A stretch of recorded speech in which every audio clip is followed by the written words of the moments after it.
En 1995, la policía de California recibió una carta anónima en la que se identificaba un par de manos seccionadas, como las de un piloto de la Marina que había sido asesinado.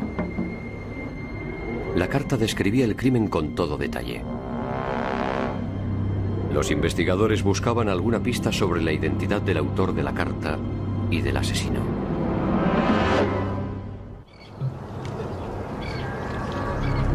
San Diego, la segunda ciudad más grande de California. Su bahía es uno de los mejores puertos naturales del mundo y alberga una de las bases navales más grandes del país.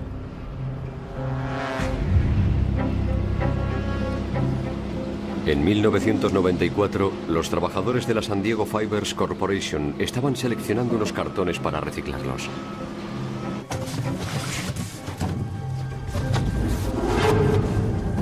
Hicieron un descubrimiento macabro. 2 manos humanas.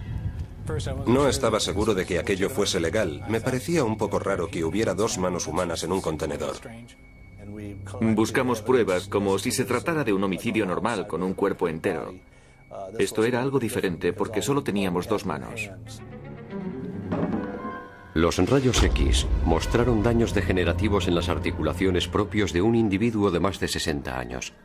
Y el tamaño de los dedos y de los nudillos indicaba que eran unas manos de hombre. La mano derecha tenía una característica especial. Le faltaba la uña del dedo gordo. Los detectives llamaron a todos los hospitales y depósitos para comprobar si tenían el cadáver de un hombre mayor sin manos. Al otro extremo de la ciudad, Mary Mead y Terry Holland empezaban a preocuparse. No habían visto a su padre, Don Harding, desde hacía una semana. Llamé a todo el mundo que pude encontrar. ¿Le habéis visto? ¿Habéis sabido algo de él? Nadie sabía nada. Y entonces fue cuando de verdad me asusté porque pensé, ¿dónde se ha podido meter? Es muy difícil de explicar. Al principio te asustas, luego te enfadas y después te angustias. Cuando la policía descubrió que a Don Harding le faltaba la uña del dedo gordo de su mano derecha, comprendieron inmediatamente, como se comprobó en el análisis de las huellas dactilares, que las manos pertenecían a un piloto naval retirado de 74 años, Don Harding. Fue un shock. Me sentí como si estuviera en una mala película policíaca de televisión. Estas cosas no pasan en la vida real. Estábamos realmente descompuestas. Cuando los detectives de homicidios registraron la casa de Don Harding, encontraron pruebas de que habían robado. La televisión, el vídeo y el microondas habían desaparecido, así como la camioneta de Harding. La guía de televisión estaba abierta en el 28 de marzo, que probablemente fue el último día que Don Harding estuvo en su casa. En la cocina había pequeñas gotas de sangre. Parecía que alguien había usado lejía y detergente para limpiar el suelo de la cocina y del cuarto de baño. Teníamos la impresión de que se trataba de una desaparición o de un robo con secuestro. La esperanza nunca se pierde, nunca. Don Harding era un viudo que se había ido a vivir a San Diego unos años antes para estar cerca de sus hijas. Según los vecinos, Harding era terco y difícil, pero sus hijas le recuerdan como un padre cariñoso. Uno de los recuerdos más bonitos que tengo de él es que cada vez que hablábamos por teléfono, al final de la conversación yo siempre le decía, te quiero, papá. Y él me contestaba, yo también te quiero, pequeña. Harding era conocido por ayudar a los necesitados. A veces contrataba a vagabundos para que le hicieran chapuzas en la casa y a menudo les dejaba vivir en una caravana en su jardín. Estábamos tranquilas sabiendo que había alguien allí en caso de una emergencia. Que mi padre sería atendido inmediatamente. A mí me parecía estupendo que hubiera alguien allí que pudiera cuidar de él, que le hiciera compañía. Así tenía alguien con quien hablar y que le ayudara. Eso me reconfortaba.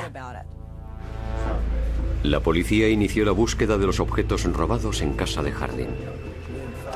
De hecho, pudimos recuperar algunas de las cosas de Hardin, como su cartera con el carné de conducir y algunas medallas del ejército. Y seguimos esa pista para ver si eso podía conducirnos a encontrar un sospechoso, pero no conseguimos nada porque los objetos habían sido hallados en un contenedor de basura y por esa vía era imposible seguir la pista. Los investigadores no tenían ni idea de lo que había sido del resto del cuerpo de Don Hardin. Pero sospechaban que en el interior de su casa había sucedido algo horrible.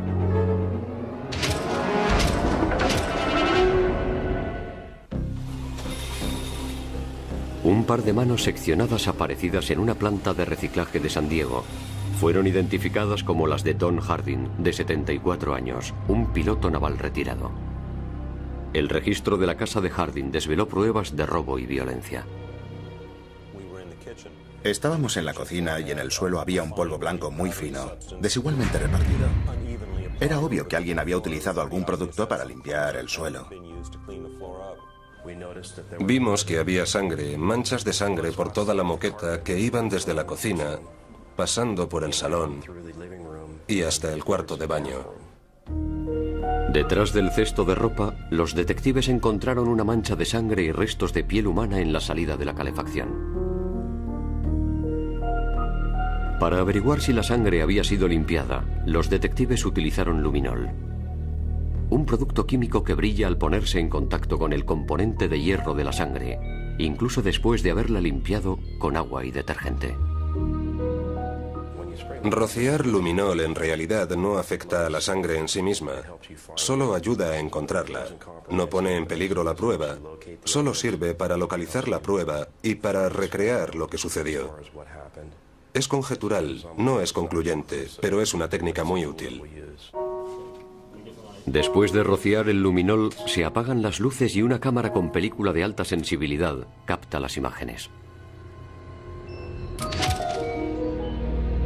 El luminol produjo un resplandor como yo no había visto jamás. Brillaba como un árbol de Navidad. La policía encontró una enorme cantidad de sangre en el suelo de la cocina y un reguero de sangre que iba de la cocina al baño. Y en el baño había aún más sangre. Las pruebas de ADN revelaron que la sangre era de Don Hardin. La cantidad de sangre era tal que los forenses llegaron a la conclusión de que era imposible que Don Hardin hubiera sobrevivido a tan monstruoso ataque. Me acerqué al sofá, nos sentamos y me dijo, tenemos pruebas fehacientes de que tu padre fue asesinado en la cocina y desmembrado en el baño.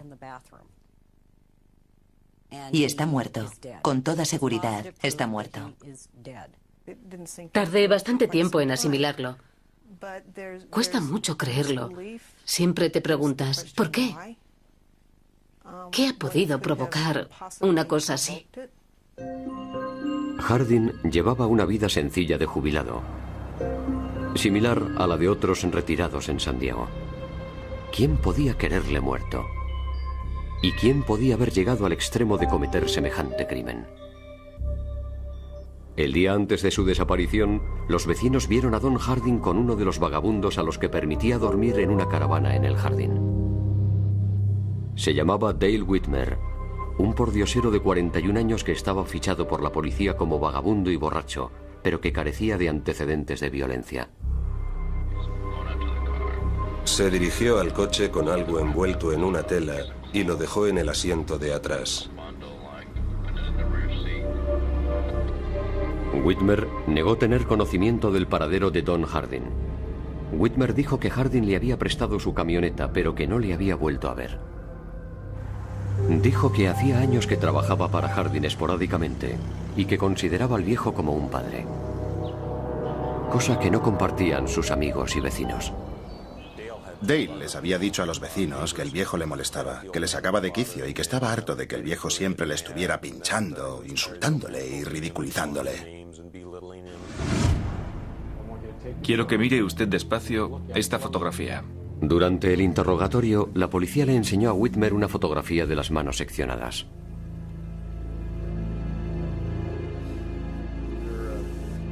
Son las manos de Don Hardin. Cuando le preguntamos si él sabía algo, solo dijo que estaba acostumbrado a verlas a lo largo del año que habían estado juntos y que simplemente las reconocía como las manos del señor Harding. Pero Whitmer no dijo nada más.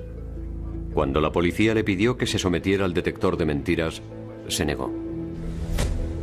Las huellas digitales de Whitmer aparecieron en el interior de la casa de Harding, cosa que era normal dado que hacía trabajos sueltos para él. El señor Whitmer se mantuvo imperturbable. Habló con nosotros y nos contestó a todas las preguntas que le hicimos y simplemente nos dijo: no sé dónde estará. Me pidió que le hiciera unos encargos. Iba conduciendo su camioneta porque él me la dejó. Me pidió que sacara unas cosas de su casa y que se las diera a otras personas. Y lo hice. Al carecer de pistas, el caso de la desaparición de Don Harding quedó prácticamente parado durante más de un año.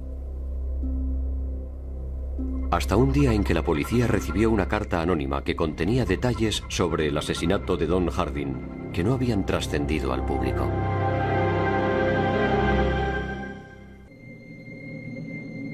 Las pruebas del forense indicaban que Don Harding había sido asesinado en su casa. Pero lo único que habían encontrado los investigadores eran sus manos.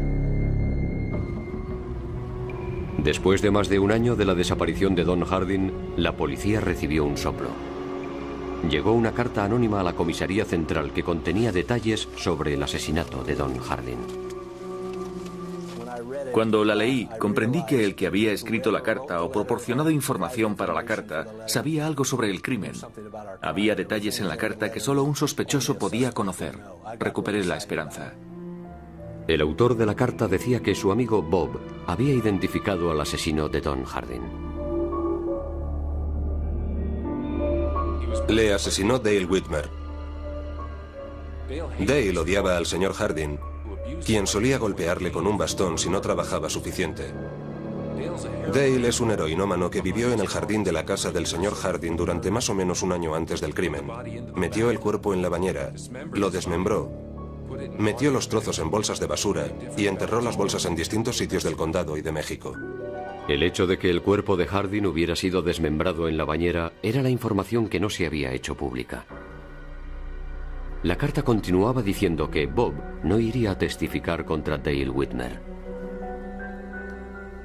Le pedí que se pusiera en contacto directo con ustedes, pero no se sentía con ánimo de hacerlo. Bob está convencido de que Dale sabe que él es la fuente de información y quizá intente silenciarle o causarle algún daño. Estaba claro que el autor de la carta quería ayudar, pero no deseaba involucrarse. Buena suerte, detective. Los médicos forenses del Departamento de Policía de San Diego analizaron la carta y examinaron el matasellos buscando una pista de su origen. La carta no llevaba sellos, pero sí la marca de franqueo concertado que suelen utilizar las empresas. Cada carta con franqueo concertado lleva un número en el sobre que corresponde al número de registro. Pero el remitente había tapado el número con tinta blanca, con idea de ocultar el origen de la carta. Nosotros buscamos pruebas de rasgos, pruebas ocultas y, en este caso, pruebas borradas. Y a veces encontramos algo que nos permite saber el origen del documento, pero no siempre. La utilización de lo que se conoce como comparador de espectro de vídeo, que tiene varios tipos de luces y una combinación de filtros, a menudo revela lo que hay escondido bajo la tinta y los rotuladores. Los primeros intentos para descifrar el número de registro fracasaron. Entonces, Hugh Kaufman, el técnico que manejaba el aparato, intentó buscarlo por el otro lado del sobre cortándolo en dos trozos. Utilizó una luz azul verdosa para penetrar la tinta blanca y funcionó. Era una imagen bastante clara. El detective Lange la vio e inmediatamente dijo: ahí está. El número de registro era 5197451. Las iniciales PB correspondían al fabricante Pitney Bowes. El número de registro reveló el estado, la ciudad el nombre de la calle y la dirección de la oficina en la que se había pagado el franqueo. La empresa se llamaba Davis Capital Management y estaba en La Mesa, California. El propietario era Mark Davis, quien a su vez era obispo de una iglesia mormona. Cuando le interrogó la policía, Davis admitió haber escrito la carta anónima y que el que le había dado la información era un parroquiano de su iglesia. Pero Davis se negó a dar el nombre de su fuente basándose en el privilegio existente entre un sacerdote y un miembro de la iglesia. Los fiscales llevaron a Mark Davis a juicio y el juez falló en contra. El truco del privilegio religioso no es absoluto, en el sentido de que no toda comunicación con un sacerdote está protegida. En este caso, el juez consideró que en realidad Mark Davis no estaba protegido por el secreto de confesión o privilegio religioso. El tribunal dictaminó que la información pudo haber sido privilegiada antes, pero una vez que Davis escribió la carta a la policía, había dejado de serlo. Mark Davis aceptó el dictamen del tribunal y dio el nombre de la persona que le había dado la información. Bob era la hija de Dale Whitmer, Andrea. Fue la testigo más tramposa, más difícil y más sensible que habíamos tenido nunca. Porque adoraba a su padre a pesar de que había matado a aquel hombre, cosa que es natural. Por otro lado, ella no esperaba que la descubrieran y se vio metida en esto. Dale Whitmer fue detenido y acusado de asesinato. Díganos su nombre completo. Dale Carroll Whitmer. El 15 de septiembre de 1997, Dale Whitmer fue procesado por el asesinato de Don Hardin. Se declaró inocente. La principal testigo contra él, su hija Andrea, se encontraba en una posición difícil. Si miente en el estrado para proteger a su padre, traiciona a su Dios. Si dice la verdad en el estrado, es fiel a su religión, pero traiciona a su padre.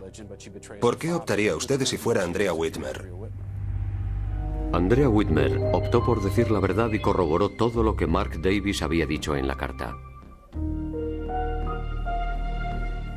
En la carta decía que Dale Whitmer era heroinómano y que necesitaba dinero desesperadamente.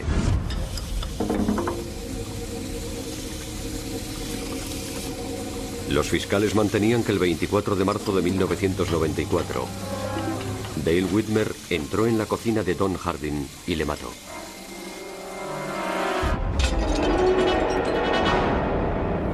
El móvil era el robo y la venganza por los malos tratos que había recibido. La prueba del luminol demostró que Hardin había sangrado abundantemente en la cocina y que su cuerpo había sido desmembrado en la bañera.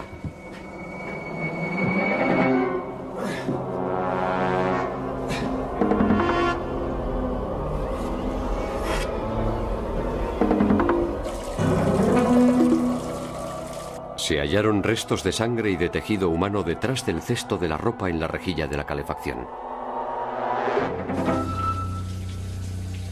Whitmer limpió la sangre con agua y detergente, pero el hierro que hay en la sangre fue fácilmente detectado por el luminol.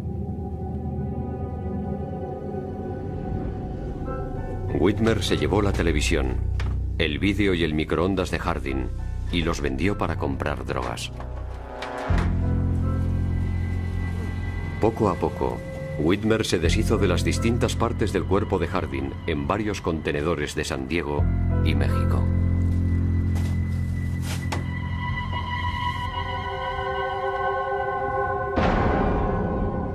Las manos fueron lo único que se recuperó del cuerpo de Don Hardin. El jurado declaró a Dale Whitmer culpable de homicidio en segundo grado. Las hijas de Don Hardin solicitaron permiso para dirigirse al tribunal antes de que dictara sentencia, cosa que no era nada fácil. No puedo. Uno no puede burlar a la justicia después de haber cometido un crimen tan horrible. Agradezco que sea ingresado en prisión porque así no podrá destrozar a otra familia. Esto ha renovado mi fe en el sistema judicial. Yo adoraba a mi padre. El Día del Padre es un día muy duro para mí. Le echamos mucho de menos. Todos los días cojo el teléfono para llamarle. Es un caso escalofriante. Dale Whitmer fue sentenciado de 15 años de prisión a cadena perpetua. No hubiéramos podido hacer nada de no ser por el luminol y, por supuesto, la carta. Hubiera quedado sin resolver. Existía la probabilidad de haber llegado a saber quién había sido, pero nunca hubiéramos podido demostrarlo. Evidentemente, encontrar las manos ya era importante, pero los forenses nos permitieron examinar la casa, lo cual nos sirvió para descubrir la gran cantidad de sangre que se había derramado en el escenario del crimen. Pero, por supuesto, el sobre de la carta supuso la pista fundamental para resolver el caso. Espero que con toda la tecnología que tienen los forenses, todo el que crea que puede cometer un crimen así, se pare a pensar antes de hacerlo. Porque con todas las nuevas técnicas que tienen ahora los forenses, les van a coger.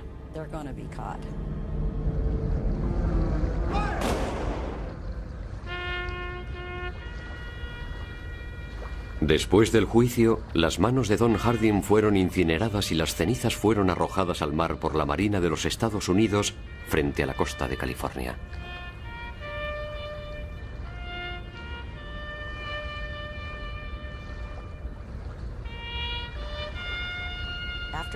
Cuando pasó todo, nos sentimos mucho mejor. Dijimos, por fin ha acabado todo. Papá ya ha tenido un entierro digno en el mar. Se ha acabado. Esa era su última voluntad. Y cumplimos con ella. La cantidad de sangre era tal que los forenses llegaron a la conclusión de que era imposible que Don Harding hubiera sobrevivido a tan monstruoso ataque. Me acerqué al sofá, nos sentamos y me dijo, tenemos pruebas fehacientes de que tu padre fue asesinado en la cocina y desmembrado en el baño. Y está muerto. Con toda seguridad, está muerto. Tardé bastante tiempo en asimilarlo. Cuesta mucho creerlo. Siempre te preguntas, ¿por qué? ¿Qué ha podido provocar una cosa así? Harding llevaba una vida sencilla de jubilado, similar a la de otros retirados en San Diego. ¿Quién podía quererle muerto? ¿Y quién podía haber llegado al extremo de cometer semejante crimen?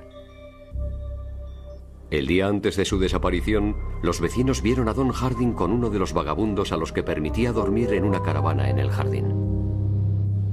Se llamaba Dale Whitmer, un pordiosero de 41 años que estaba fichado por la policía como vagabundo y borracho, pero que carecía de antecedentes de violencia. Se dirigió al coche con algo envuelto en una tela y lo dejó en el asiento de atrás. Whitmer negó tener conocimiento del paradero de Don Harding. Whitmer dijo que Harding le había prestado su camioneta, pero que no le había vuelto a ver. Dijo que hacía años que trabajaba para Harding esporádicamente y que consideraba al viejo como un padre, cosa que no compartían sus amigos y vecinos. Dale les había dicho a los vecinos que el viejo le molestaba, que le sacaba de quicio y que estaba harto de que el viejo siempre le estuviera pinchando, insultándole y ridiculizándole. Quiero que mire usted despacio esta fotografía. Durante el interrogatorio, la policía le enseñó a Whitmer una fotografía de las manos seccionadas.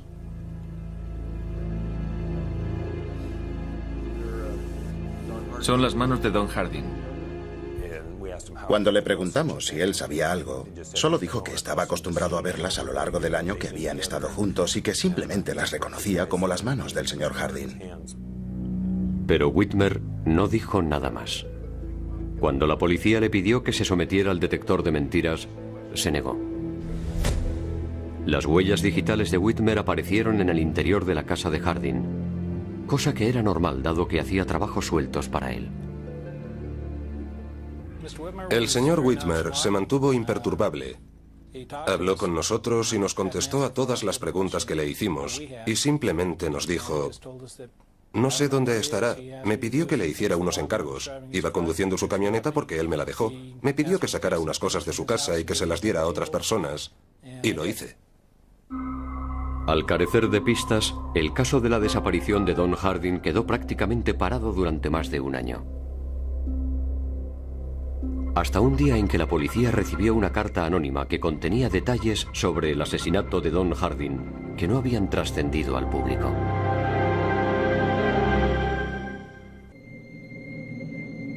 Las pruebas del forense indicaban que Don Harding había sido asesinado en su casa. Pero lo único que habían encontrado los investigadores eran sus manos. Después de más de un año de la desaparición de Don Harding, la policía recibió un soplo. Llegó una carta anónima a la comisaría central que contenía detalles sobre el asesinato de Don Harding. Cuando la leí, comprendí que el que había escrito la carta o proporcionado información para la carta sabía algo sobre el crimen. Había detalles en la carta que solo un sospechoso podía conocer. Recuperé la esperanza. El autor de la carta decía que su amigo Bob había identificado al asesino de Don Harding. Le asesinó Dale Whitmer.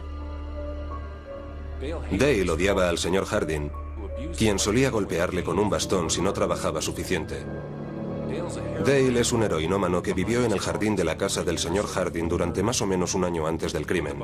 Metió el cuerpo en la bañera, lo desmembró, metió los trozos en bolsas de basura y enterró las bolsas en distintos sitios del condado y de México. El hecho de que el cuerpo de Harding hubiera sido desmembrado en la bañera era la información que no se había hecho pública. La carta continuaba diciendo que Bob no iría a testificar contra Dale Whitmer. Le pedí que se pusiera en contacto directo con ustedes, pero no se sentía con ánimo de hacerlo. Bob está convencido de que Dale sabe que él es la fuente de información y quizá intente silenciarle o causarle algún daño. Estaba claro que el autor de la carta quería ayudar, pero no deseaba involucrarse. Buena suerte, detective. Los médicos forenses del Departamento de Policía de San Diego analizaron la carta y examinaron el matasellos buscando una pista de su origen. La carta no llevaba sellos, pero sí la marca de franqueo concertado que suelen utilizar las empresas. Cada carta con franqueo concertado lleva un número en el sobre que corresponde al número de registro. Pero el remitente había tapado el número con tinta blanca, con idea de ocultar el origen de la carta. Nosotros buscamos pruebas de rasgos, pruebas ocultas, y en este caso pruebas borradas. Y a veces encontramos algo que nos permite saber el origen del documento, pero no siempre. La utilización de lo que se conoce como comparador de espectro de vídeo, que tiene varios tipos de luces y una combinación de filtros, a menudo revela lo que hay escondido bajo la tinta y los rotuladores. Los primeros intentos para descifrar el número de registro fracasaron. Entonces, Hugh Kaufman, el técnico que manejaba el aparato, intentó buscarlo por el otro lado del sobre cortándolo en dos trozos. Utilizó una luz azul verdosa para penetrar la tinta blanca y funcionó. Era una imagen bastante clara. El detective Lange la vio e inmediatamente dijo, ahí está. El número de registro era 5197451. Las iniciales PB correspondían al fabricante Pitney Bowes. El número de registro reveló el estado, la ciudad, el nombre de la calle y la dirección de la oficina en la que se había pagado el franqueo. La empresa se llamaba Davis Capital Management y estaba en La Mesa, California. El propietario era Mark Davis, quien a su vez era obispo de una iglesia mormona. Cuando le interrogó la policía, Davis admitió haber escrito la carta anónima y que el que le había dado la información era un parroquiano de su iglesia. Pero Davis se negó a dar el nombre de su fuente basándose en el privilegio existente entre un sacerdote y un miembro de la iglesia. Los fiscales llevaron a Mark Davis a juicio y el juez falló en contra.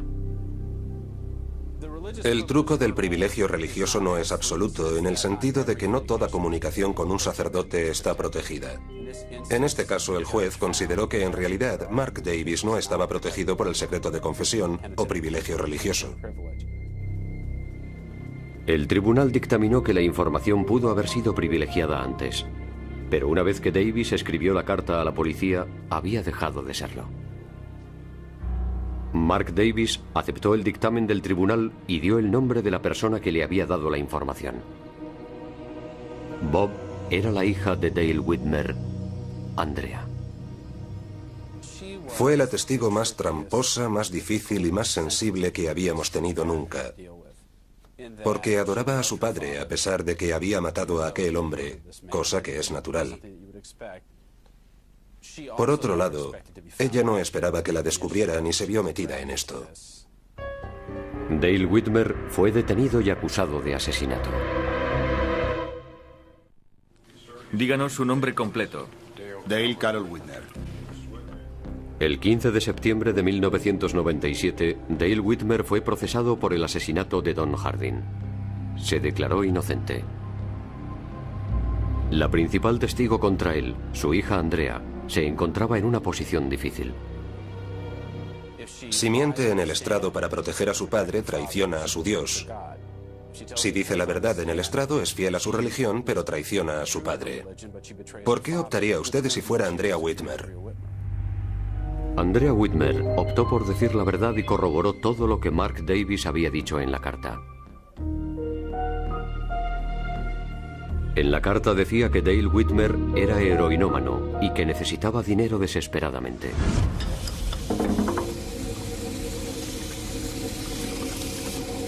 Los fiscales mantenían que el 24 de marzo de 1994, Dale Whitmer entró en la cocina de Don Hardin y le mató.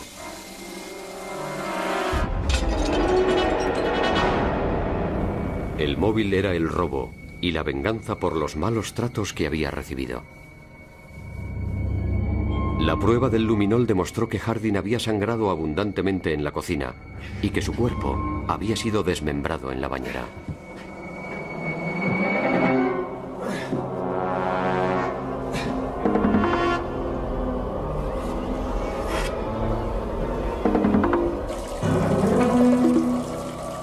Se hallaron restos de sangre y de tejido humano detrás del cesto de la ropa en la rejilla de la calefacción.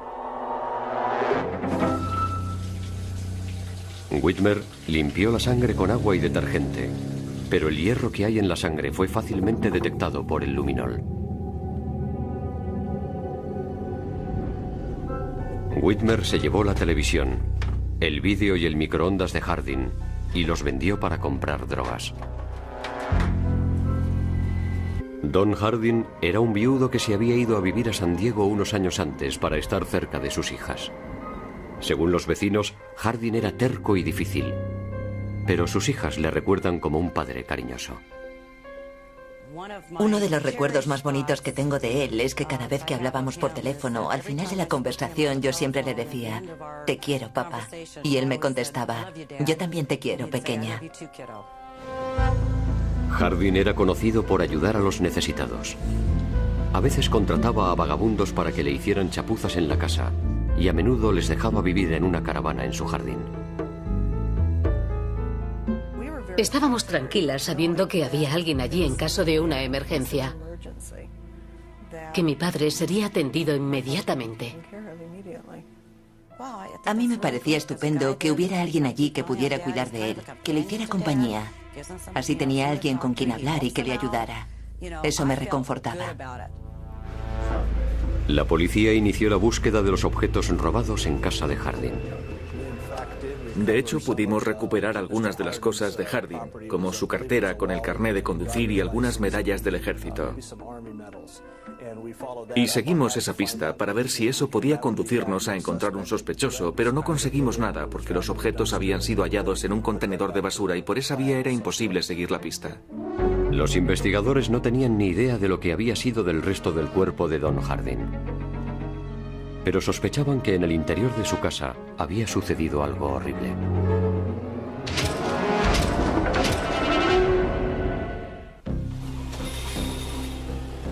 par de manos seccionadas aparecidas en una planta de reciclaje de San Diego fueron identificadas como las de Don Hardin, de 74 años, un piloto naval retirado.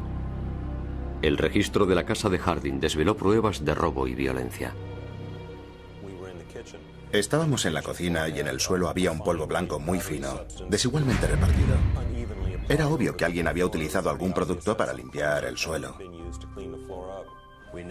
Vimos que había sangre, manchas de sangre por toda la moqueta que iban desde la cocina, pasando por el salón y hasta el cuarto de baño. Detrás del cesto de ropa, los detectives encontraron una mancha de sangre y restos de piel humana en la salida de la calefacción. Para averiguar si la sangre había sido limpiada, los detectives utilizaron luminol, un producto químico que brilla al ponerse en contacto con el componente de hierro de la sangre, incluso después de haberla limpiado con agua y detergente. Rociar luminol en realidad no afecta a la sangre en sí misma, solo ayuda a encontrarla. No pone en peligro la prueba, solo sirve para localizar la prueba y para recrear lo que sucedió. Es conjetural, no es concluyente, pero es una técnica muy útil. Después de rociar el luminol, se apagan las luces y una cámara con película de alta sensibilidad capta las imágenes. El luminol produjo un resplandor como yo no había visto jamás. Brillaba como un árbol de Navidad. La policía encontró una enorme cantidad de sangre en el suelo de la cocina y un reguero de sangre que iba de la cocina al baño. Y en el baño había aún más sangre. Las pruebas de ADN revelaron que la sangre era de Don Hardin. En 1995, la policía de California recibió una carta anónima en la que se identificaba un par de manos seccionadas, como las de un piloto de la Marina que había sido asesinado. La carta describía el crimen con todo detalle. Los investigadores buscaban alguna pista sobre la identidad del autor de la carta y del asesino.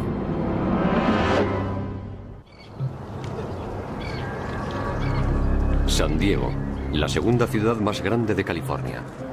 Su bahía es uno de los mejores puertos naturales del mundo y alberga una de las bases navales más grandes del país.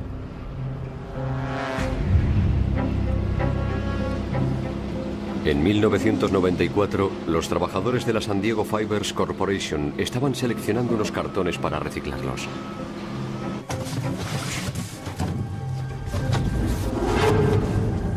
Hicieron un descubrimiento macabro. 2 manos humanas. No estaba seguro de que aquello fuese legal. Me parecía un poco raro que hubiera 2 manos humanas en un contenedor. Buscamos pruebas como si se tratara de un homicidio normal con un cuerpo entero. Esto era algo diferente porque solo teníamos 2 manos. Los rayos X mostraron daños degenerativos en las articulaciones propios de un individuo de más de 60 años. Y el tamaño de los dedos y de los nudillos indicaba que eran unas manos de hombre. La mano derecha tenía una característica especial. Le faltaba la uña del dedo gordo. Los detectives llamaron a todos los hospitales y depósitos para comprobar si tenían el cadáver de un hombre mayor sin manos. Al otro extremo de la ciudad, Mary Mead y Terry Holland empezaban a preocuparse. No habían visto a su padre, Don Hardin, desde hacía una semana. Llamé a todo el mundo que pude encontrar. ¿Le habéis visto? ¿Habéis sabido algo de él? Nadie sabía nada. Y entonces fue cuando de verdad me asusté porque pensé, ¿dónde se ha podido meter? Es muy difícil de explicar. Al principio te asustas, luego te enfadas y después te angustias. Cuando la policía descubrió que a Don Hardin le faltaba la uña del dedo gordo de su mano derecha, comprendieron inmediatamente, como se comprobó en el análisis de las huellas dactilares, que las manos pertenecían a un piloto naval retirado de 74 años, Don Hardin. Fue un shock.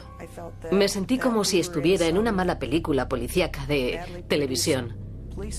Estas cosas no pasan en la vida real. Estábamos realmente descompuestas.